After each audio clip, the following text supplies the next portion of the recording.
We started looking at seed cleaning machines like this one to buy. This is a drop-down model that separates your seed into 3 fractions. There's another design which is called a zigzag machine for obvious reasons, and this also has a very good reputation. Both of them sound great. They have phenomenally high price tags, and we simply couldn't afford to buy one. So it was too expensive to buy a seed cleaning machine, and that really only left the option of making one ourselves. And we got together some scrap wood. It was a couple of old bedsteads, a wardrobe, and a set of shelves, plus some Perspex clear plastic that the local supermarket threw out. I think it was originally a chewing gum dispenser. And after a couple of hours in the workshop, this is the result.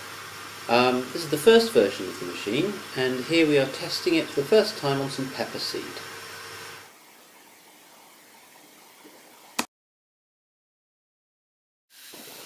So here we have some hot pepper seed that we're going to try this out on.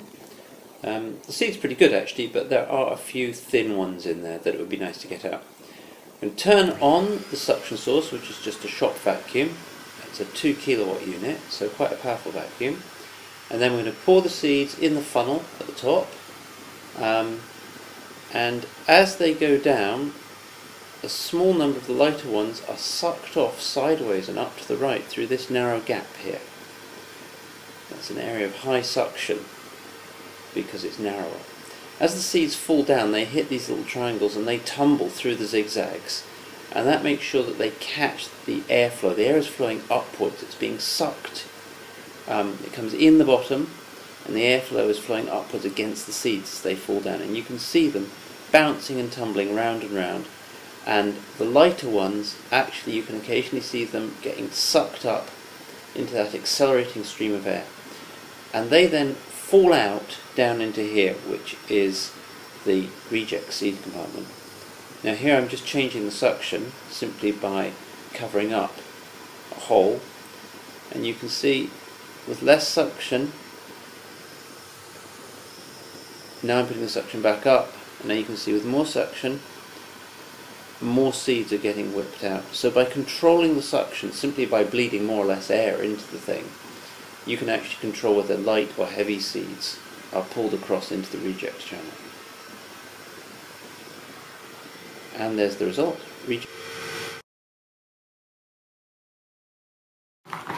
Okay, so this is how it actually works, the first version of this. The seeds drop down here and bounce through this zigzag and fall out the bottom.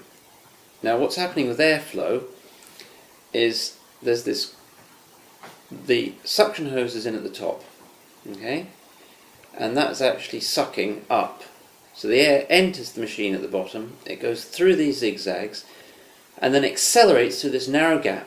When it reaches this wider area, the seed falls out. It's getting wider, so the air pressure is less and the seed falls down the bottom to accumulate down there. That's closed off so that no air can enter there. The distance across there is the same as the distance across there. So the seed falls out, it doesn't go up, the air goes up like this and out through the hose. And there's a small bit of gauze mesh just to catch anything if you've got the suction too high.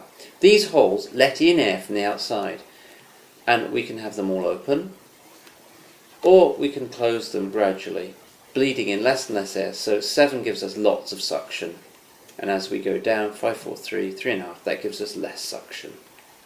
And you obviously start on the lowest suction possible and work your way up. You can make the holes bigger or smaller, depending on how powerful your vacuum is.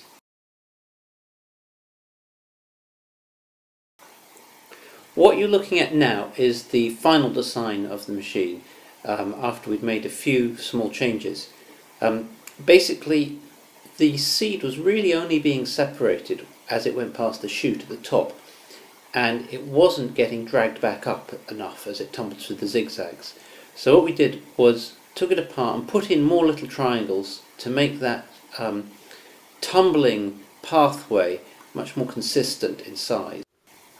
So just to recap, the air flows up through here, through these zigzags, This extra little triangle here, just before the seed gets sucked off sideways, it has quite an effect. We get quite a swirling of seeds bouncing round and round and round. The heavy ones do slowly work their way down and fall out, and as it swirls around and round and round, they get many chances to be sucked off sideways. When they get to this wider area, again it's lower pressure, so they just drop out and collect in that bit there.